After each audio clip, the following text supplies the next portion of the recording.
SSC 2027 এবং চাকরি 2027 বেসে তোমাদের সেট ফাংশনের দ্বিতীয় সৃজনশীল নিয়মে উপস্থিত হয়েছি। এখানে দেখো তোমাদের সাধারণত তোমাদের সেট ফাংশন থেকে 6 টাইপের ম্যাথ আসে পরীক্ষায়। তো তার মধ্যে এখানে দেখো এস অন্যকে তালিকা পদ্ধতিতে প্রকাশ করে ডোমেইন এবং রেঞ্জ নির্ণয় করে এই ধরনের কোয়েশ্চেন পরীক্ষায় অনেক সময় আসে। আবার বীজগাণিতিককেও ঢুকাই দিতে পারে, অর্থাৎ বীজগাণিতের একটা পোর্শন দিয়ে তোমার বীজগাণিতের একটা পোর্শন তোমার সেট ফাংশনে ঢুকাই দিতে পারে। সেজন্য তুমি দেখো আমি আজকে এটা মিশ্র সৃজনশীল করাবো। প্রথমে এখানে দেখো একটা গঠন পদ্ধতিতে সেট দেওয়া আছে, সেগুলোর ভ্যালু দেওয়া আছে এবং তোমাকে প্রমাণ করতে বলছে। তার আগে আমরা ক নাম্বারটা দেখি। ক নাম্বারটা বলছে যদি F of x equal to x cube minus P x square minus 5x minus 7, ঠিক আছে, এই ইকুয়েশনটা যদি হয় তবে পি এর কোন মানের জন্য আমার F of minus 1 equal to 0 হবে। তাহলে আমার এখানে দেওয়া আছে, আমরা যদি লিখি ক নাম্বারটা যদি সলিউশন করি, আমার দেওয়া আছে, আমি ইকুয়েশনটা লিখলাম, আমার কি দেওয়া আছে F of x equal to x cube minus P of x square minus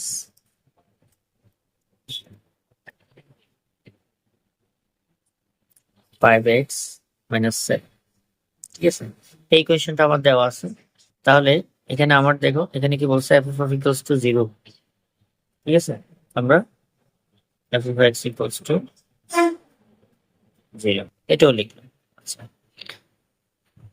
তাহলে দেখো এবং দিয়ে লিখবা, যেহেতু আমার দুইটা ভ্যালু দেওয়া আছে, এখান থেকে আমরা এখানে দেখো এক্স এর কোন এখানে দেখো পি এর কোন মানের জন্য 0 হবে।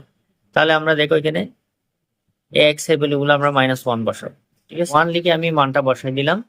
বসাই দেওয়ার পরে একটু খেয়াল করো, তাহলে এই এফ অফ মাইনাস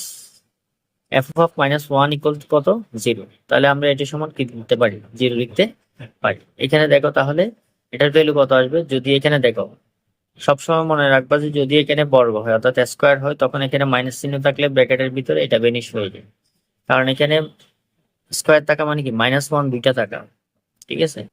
তাহলে -1 যদি দুইটা থাকে তাহলে এটা যদি আমি গুণ করি তাহলে মাইনাসে মাইনাসে প্লাস 1 একে 1, এখানে কিন্তু কয়টা আছে, 3টা আছে না -1, দ্যাট মিনস এখানে কত আরেকটা মাইনাস আছে। তাহলে আরেকটা মাইনাস থাকলে প্লাস মাইনাসে কি হবে, -1 একে 1, তাহলে এখানে কত হবে -1 মাইনাস, এখানে দেখো এখানে মাইনাস আছে, এখানে আবার এটা প্লাস হয়ে যাবে যদি বর্গ করো, তাহলে এটা 1টা লিখতে হয় না, অথবা তুমি 1 যদি লিখতে চাও তাহলে লিখতেও পারো। এরপরে দেখো এখানে মাইনাস আছে না, তাহলে এখন এই মাইনাসের মাইনাসে গুণ করলে কত হয়, মাইনাসে মাইনাসে প্লাস 5 মাইনাস 7। আচ্ছা, এখানে যদি আমরা যোগ বিয়োগ করি তাহলে এখানে দেখো প্লাসের মান কত, এখানে 5, মাইনাসের ভ্যালু বড়, মাইনাসের ভ্যালু এখানে একটা এখানে একটা, তাহলে কয়টা হয় 8টা। 8টা থেকে 5টা গেলে কত, 8টা থেকে 5টা গেলে হচ্ছে 3টা, ঠিক আছে। তাহলে আমরা এখানে লিখলাম মাইনাস পি মাইনাস 3, ঠিক আছে, বি করে ফেললাম আর কি। তাহলে এখানে আমাদের কত আসছে, এখানে যদি মাইনাস চিহ্ন কমন নাও তুমি, পি প্লাস 3। আচ্ছা, এখানে 0 বসে দিলাম, এখানে বাবা লিখতে পারো তোমরা, সমস্যা নাই।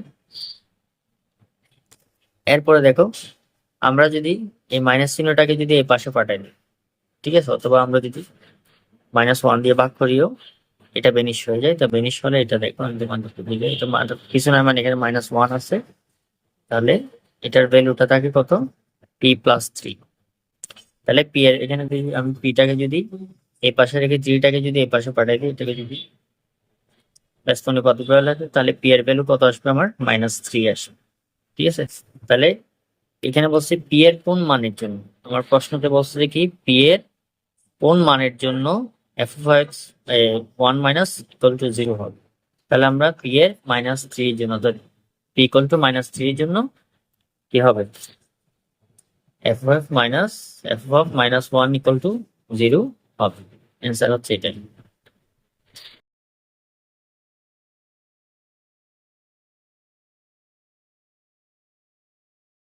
পরে ক নম্বরে দেখো এস অন্যকে তালিকা পদ্ধতিতে প্রকাশ করতে বলছে এবং তার ডোমেন এবং রেঞ্জ নির্ণয় করতে বলছে। আমাদের যে সেটটা দেওয়া আছে এই সেটটাকে আমাদের তালিকা পদ্ধতিতে প্রকাশ করতে হবে। তালিকা পদ্ধতিতে প্রকাশ করার জন্য আমাদেরকে দেখো এক্স এবং ওয়াই ক্রমজোড়ে যেন এক্স বিলংস টু কিউ, অর্থাৎ এক্স এর উপাদান কিউ এর উপাদানগুলো এক্স এ থাকবে, অর্থাৎ এক্স এর উপাদান কিউ এবং ওয়াই এর উপাদানও কি কিউ।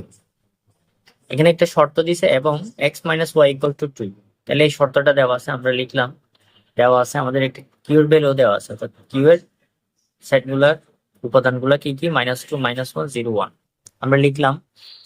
ক নম্বরে দেওয়া আছে কিউ সেটের ভ্যালু গুলো লিখলাম, শর্তটা লিখলাম X minus Y equal to 2। এরপরে দেখো আমাকে যেহেতু এখানে ওয়াই এর ভ্যালু বের করতে হবে, তো Y equals to X minus 2, ঠিক আছে। এরপরে আমরা দেখো প্রত্যেকটি X X belongs to Q এর জন্য ওয়াই এর এক্স মাইনাস 2 এর মান নির্ণয় করব, ঠিক আছে। তাহলে আমরা যদি আমরা কি বলছিলাম কিউ ইকুয়ালস টু কত ছিল, প্রথমে আমরা এক্স এর মান যখন আমরা এখানে লিখি যখন এক্স ইকুয়াল টু, তাহলে এখানে এক্স এর ভ্যালু কত, প্রথমে -2, ঠিক আছে। -2 হলে তাহলে আমরা ওয়াই ইকুয়ালস টু কত জানি, এক্স মাইনাস 2, তাহলে এখানে এক্স এর ভ্যালু কত -2, আমরা এখানে ডাইরেক্ট লিখে দিব -2 -2, ঠিক আছে। তাহলে এটার ভ্যালু কত আসে, ওয়াই এর মান তোমার কত আসবে, ওয়াই এর মান কত আসবে মাইনাস মাইনাসে প্লাস, ম্যাক্সিমাম কি হয়, অর্থাৎ চিহ্ন মাইনাস থাকবে কিন্তু ভ্যালু গুলো কি হবে প্লাস হবে, -4, ঠিক আছে। তাহলে এই ভ্যালুটা আমার যায় কিনা এই সাইডে যাতে দেখো আমার বলছে এক্স এর ভ্যালু যখন -2 হবে ওয়াই এর ভ্যালু হচ্ছে -4, তাহলে এটা আমার -4 কে আমার কোন সাইডে আছে নাই, এই রেঞ্জে নেই, তাহলে এটা কি হবে, এটা Y does not belongs to কত কিউ, অর্থাৎ কিউর ভ্যালুর সাথে কিউর উপাদানের সাথে যাচ্ছে না ওয়াই এর মান।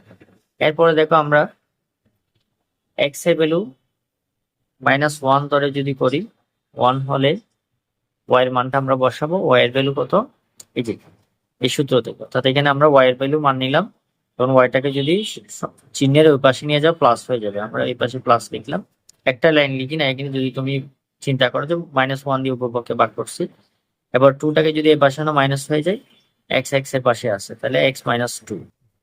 তুমি যদি এটাকে লিখতে চাও এভাবেও লেখা যায়, এই যে দেখো এই লাইনটা যদি আমি একটা বিকল্প লিখি -y ইকুয়াল টু এক্সটাকে যদি ওই পাশে নিয়ে যাও তখন কি হয় -x প্লাস 2, এভাবে, ঠিক আছে। তখন তুমি উভয়পক্ষে যখন মাইনাস চিহ্ন দিয়ে কি করবা, গুণ করবা, তখন এটা কি হয়ে যাবে x-2 হয়ে যাবে, ঠিক আছে। এটা আশা করি তোমরা বুঝছো, এটা নিয়ে কোনো কনফিউশন নাই, এখানে বিকল্প লিখে দিচ্ছি আমি, এটা যদি না বুঝে দেখো কিভাবে বের করছি না। এরপর দেখো ওয়াই এর ভ্যালু আমরা লিখে দিব, তাহলে এখানে এক্স এর ভ্যালু কত ধরলাম আমরা -1 -2 লিখে দিলাম, এই যে একটা মানে দেওয়া আছে, তাহলে এটা যদি আমরা এখানে কত হবে -3 হবে, তাহলে এটা আমার কি 3 আছে, আমার কিউ এর ভ্যালুতে 3 নাই, তাহলে এটা does not belongs to Q, তো কিউ এর ভ্যালুর সাথে কি ম্যাচ করে না। এরপর আমরা এক্স এর ভ্যালু 0 নিব, তাহলে এক্স এর ভ্যালু যদি 0 নাও তুমি, ওয়াই এর ভ্যালু কত আসবে দেখো, ওয়াই এর ভ্যালু এখানে কত থাকবে, তাহলে প্রথমে আমরা এক্স এর মান 0 -2, তাহলে এটা -2 আসবে, তাহলে -2 অবশ্যই আমার কি আছে কিউ এর ভ্যালুতে আছে, তাহলে এটা কি বিলংস টু কিউ, এটা যায়, এই ভ্যালুটা যায়, ঠিক আছে। এরপর হচ্ছে এক্স এর ভ্যালু যখন তুমি 1 নিবা, আমার যে সর্বশেষ যে ভ্যালুটা আছে কত 1, আমরা এক্স এর ভ্যালু 1 নিলাম, 1 নিলে ওয়াই এর মান এখানে দেখো ওয়াই সমীকরণে যদি মানটা বসাই আমরা, এক্স এর ভ্যালু হচ্ছে 1 -2, এর ভ্যালু যদি বিয়োগ করো তাহলে -1 আসবে, তাহলে এটা আমার কি ওয়াই বিলংস টু কিউ, অর্থাৎ কিউর ভ্যালুর সাথে ম্যাচ করে না, আমার এখানে ওয়াই এর মান কত আছে -1 তো আমার সেটে আছে, কিউর ভ্যালুতে আছে। তাহলে আমরা এখানে দেখো প্রথম যে ক্রমজোট গুলা, এই যে প্রথমে দেখো আমি যদি লিখি এখানে দেখো লিখি যে ফার্স্ট ক্রমজোটটা কি -2, প্রথমটা হচ্ছে এক্স এর ভ্যালু, তারপর হচ্ছে -4 কমা, তারপর হচ্ছে দ্বিতীয় সারির হচ্ছে কত -1, ওয়াই এর ভ্যালু হচ্ছে -3, ক্রমজোড় লিখবা যে ক্রমজোড়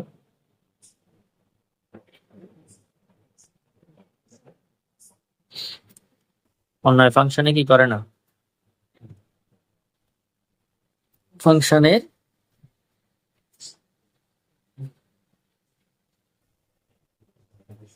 অন্য ফাংশনের অন্তর্ভুক্ত নয়,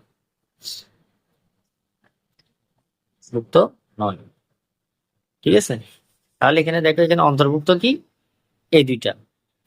এক্স এর ভ্যালু যখন 0 হয় তখন ওয়াই এর ভ্যালু কত -2, এক্স এর ভ্যালু যখন ওয়াই হয় তখন ওয়াই এর ভ্যালু কত -1। এই দুইটাই হচ্ছে কি এক্স এবং ওয়াই এর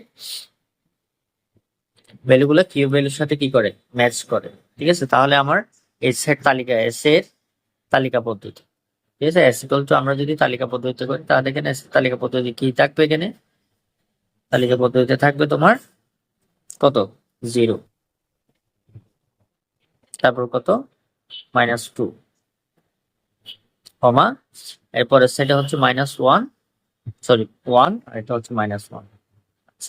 তাহলে আমরা একটা সেট পাইছি, তালিকা পদ্ধতি পাইছি, এটা একটা তালিকা পদ্ধতি। তাহলে এখান থেকে আমি যদি ডোমেন নির্ণয় করি, তাহলে ডোমেন আমরা কি বলছিলাম, ডোমেন হচ্ছে এর আগের ক্লাসে বলছিলাম ডোমেন হচ্ছে এক্স এর ভ্যালুগুলো, অর্থাৎ প্রথম মানগুলো, ক্রমজোড়ের প্রথম ভ্যালুগুলো। তাহলে প্রথম ভ্যালু হচ্ছে কি তোমার 0 এবং কত 0 এবং কত 1। ঠিক আছে, 0 এবং 1 হচ্ছে আমার কি ডোমেন, আর রেঞ্জ হচ্ছে কত, রেঞ্জ হচ্ছে তোমার -2, -1। ঠিক আছে, এটাই অ্যান্সার। 4 নম্বর কোয়েশ্চেনটা দেখো, p⁵ + 1 divide by p⁵ equal to 724। এটা ইকুয়াল টু দেখাতে বলছে বা প্রমাণ করতে বলুক, যেটাই বলুক না কেন, তোমার এখানে একটা ভ্যালু দেওয়া আছে p² ইকুয়াল টু 7 + 4 √3। তাহলে এখান থেকে আমরা দেওয়া আছে লিখলাম 4 নম্বরে কি দেওয়া আছে, যে মানটা দেওয়া আছে সেটা হচ্ছে কি p² 7 + 4 √3। এখানে দেখো, এখানে যদি আমি a² বেনিশ করতে চাই, ঠিক আছে, তাহলে এটাকেও কি করতে হবে, তোমার স্কোয়ারে নিতে হবে ফুলটাকে। তাহলে আমরা a+b² সূত্র জানি না, আমরা a+b² সূত্র কি জানি, a² + 2ab + b²। হ্যাঁ, এরপরে এই 7টাকে আমরা যোগ করে লিখতে পারি 4 প্লাস, এটা দেখো এটা আমি একটু সাজায় লিখতেছি, এখানে কত 3। তাহলে আমার মানের কোনো পরিবর্তন হচ্ছে না, এই 4 আর 3 যোগ করলে 7, এটা সেম। এবার এখানে দেখো এটাকে কিভাবে আমি সূত্রতে প্রয়োগ করতেছি, এই 2² লিখি, 2² লিখলে 4 এ থাকে, কোন মানের কোনো পরিবর্তন হচ্ছে না। এটাকে আমি ভাঙে এনে 2 × 2 লিখতেছি 4টাকে। ঠিক আছে, এটা রূপ দিব, তাহলে আমার সহজ হয়ে গেল না। তাহলে দেখেন a² + 2a, a সমান হচ্ছে কি 2, তাহলে b সমান কি √3। তাহলে এখানে আমি √3² দিয়ে দিলাম, এই √r² চলে গেলে আবার 3 চলে আসে, আমার মানের কোনো পরিবর্তন হচ্ছে না। ঠিক আছে, তাহলে এটাকে আমরা পুলটাকে আমরা লিখতে পারি কি, এটার সাথে এটা মিলে গেছে না, তাহলে এখানে কি a+b² লিখতে পারি। তাহলে a সমান কি 2, b সমান কি √3, তাহলে এটাকে আমরা হোল স্কয়ার লিখতে পারি। ঠিক আছে, বা দিতে পারো অথবা অর দিতে পারো। তাহলে এখানে স্কয়ার কাটা যায়, এটা হচ্ছে তোমার লগারিদমের মধ্যে তোমরা দেখছো না, যখন হচ্ছে বৃত্তি মিলে তখন পাওয়ার ইকুয়াল টু পাওয়ার লেখা যায়, বা পাওয়ার মিললে বৃত্তি ইকুয়াল টু বৃত্তিকে লেখা যায়। তাহলে আমরা এখানে লিখতে পারি p = 2 + √3। ঠিক আছে, এবার এখান থেকে দেখো, এখান থেকে আমরা যেহেতু মান নির্ণয়ের সূত্র আমরা জানি যে মান নির্ণয়ের সূত্রগুলো অবশ্যই কি থাকে। আচ্ছা, এখানে দেখো তোমার কোয়েশ্চন থেকে বুঝতে পারো 1 ডিভাইড বাই কি আছে, p⁵ আছে, তাহলে p² হোক বা 1p হোক, তাহলে তোমার কি লাগবে, সুতরাং আমার 1 ডিভাইড বাই p এর ভ্যালু আমরা কি নির্ণয় করতে হবে। তাহলে আমরা p এর ভ্যালু কত, p এর ভ্যালুটা বসিয়ে দিলাম p + 2 3।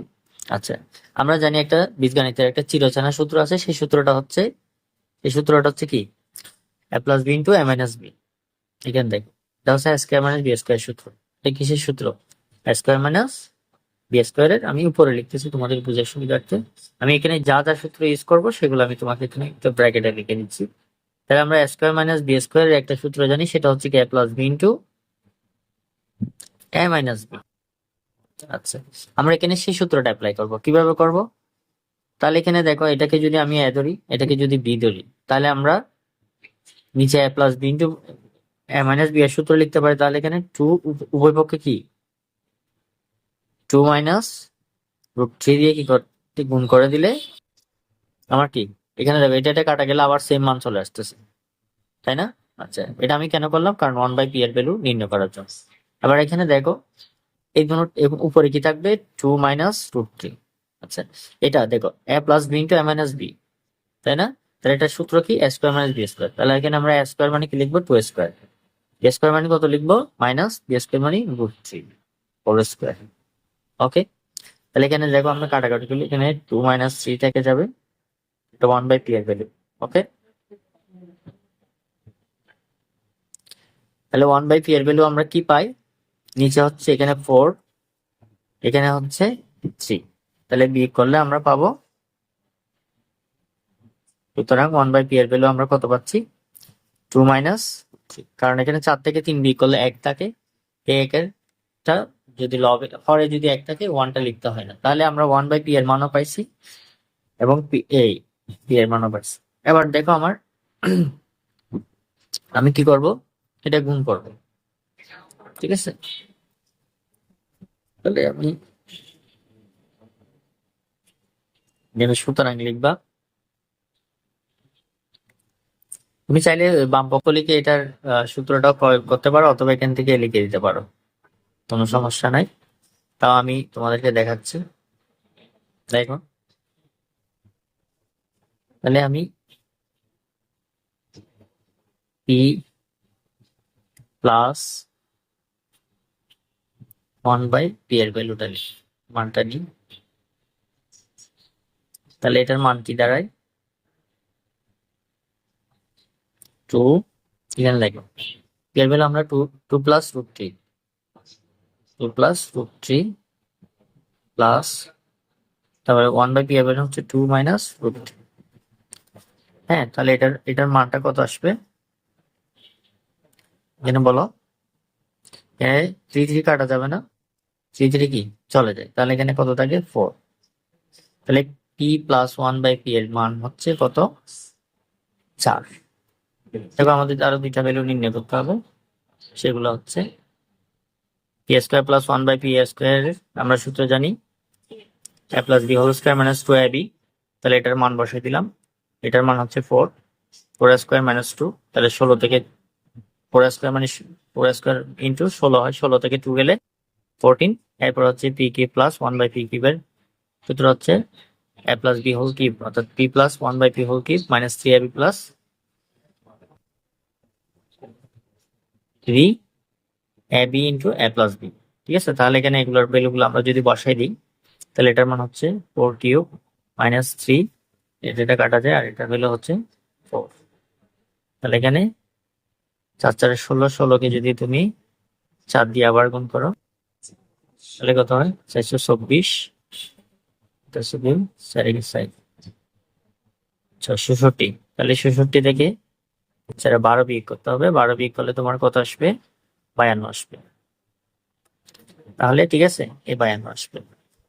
তাহলে সুতরাং দেখো আমরা p square plus 1/p square into p cube plus 1/p cube এই দুটোটা গুণ করলাম, গুণ করে আমরা এটা পাবো।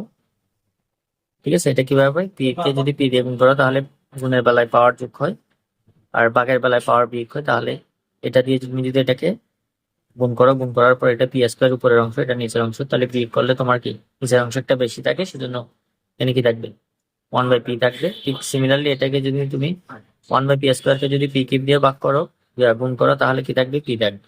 এখানে যেহেতু দুইটা নিচের সংখ্যা, তাহলে গুণের বেলায় পাওয়ার যোগ হবে p 1/p⁵। আচ্ছা, এখানে দেখো আমরা যেহেতু আমাদের p⁵ এবং 1/p⁵ এটার ভ্যালু নির্ণয় করতে বলছে, ঠিক আছে? তাহলে এটার জন্যটা গুণ করলে আমার এগুলোর মান কত জানি আমরা, এটার ভ্যালু জানি কত p square plus 1/p square এর মান জানি আমরা কত বের করছিলাম 14, ঠিক আছে, ইনটু আর এটা হচ্ছে 52। এরপরে দেখো তাহলে এখানে কি থাকে, এখানে থাকে p প্লাস, এটাকে আমরা একটু সাজায় লিখলাম 1/2, ঠিক আছে, এখানে প্লাস হবে, তারপর হচ্ছে ইকুয়াল টু, এখানে ইকুয়াল টু দিলাম, 14 ইন্টু 52 কত হয় এটা ক্যালকুলেটরে তোমরা লেখো। তারপর এখানে দেখো নেবে 728 ক্যালকুলেশন করে দেখো। এরপর এখানে দেখো এটা যেহেতু আমার বাই করতে বলছে 1/3, হ্যাঁ, তাহলে এই যে এখানে p প্লাস 1/p এর ভ্যালু কত 4, ঠিক আছে, এখানে +4 লিখে দিলাম। এবার এখানে দেখো আমাকে যেহেতু এটার ভ্যালুই এটা প্রমাণ করতে বলছে, সেই জন্য আমি p⁵ কে এই পাশে রেখে দিলাম। আর 4টাকে যদি প্লাস আছে ওই পাশে নিয়ে গেলে তোমার কি হবে -4, তাহলে কত হয় 724 হয়। তাহলে প্রমাণিত হয়ে গেল, ঠিক আছে। তাহলে কি p⁵ প্লাস 1/p⁵ তো কত 724, ঠিক আছে, দেখানো হলো আমার শো লিখে দিই, দেখানো হলো।